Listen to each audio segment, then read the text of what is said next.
kadusta-dusta ang kalagayan po sa manggagawa dito sa Timog Katagalugan. Unang-una, yung pagdurog sa union at ang mga pagsasara bigla ng mga paggawaan at ang talamak na kontraktualisasyon.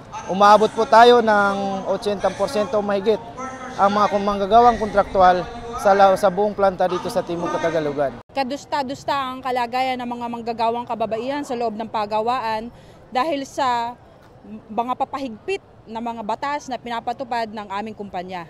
Andiyan na yung pagtatrabaho ng lagpas na 12 oras, minsan ay libre ang overtime, pag-exposure sa mga chemical, na aksidente na walang maayos na atensyong medikal, pandarahas na mga ng management sa mga manggagawa sa sahod at saka sa benepisyo.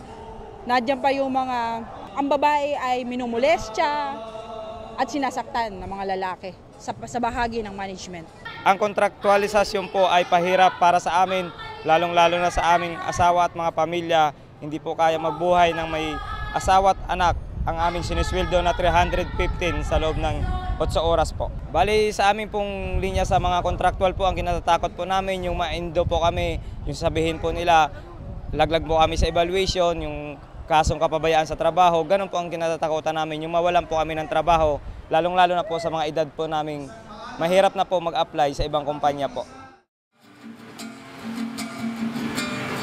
Sa trabaho, walang dagdag na benepisyo, umulan ng kaso sa bawat empleyado, umibig ng umibig, matagalan sa pagawaan, manggagawa ang naibig, walang matatakbuhan. Mababa ang pasahod natin dito sa Timog Katagalugan, kaya sinusuportahan natin ngayon ang kampanya dito sa Timog Katagalugan, ang pambansang minimum wage na sahod na 16,000 kada buwan. Kaya pinapanawagan natin na ang 16K kahit paano ay makaagapay man lang sa kahirapan ng manggagawang Pilipino. Dito sa Timog Katagalugan ay nanguna ang uring manggagawa, pangunguna ng Pamantik Kimio, na patalsikin na ang puppet at pasistang rehimen na si Noynoy Aquino. Hindi tayo gigil hanggang di nagwawagi, ang ating bibig magkabantay-bantay, walang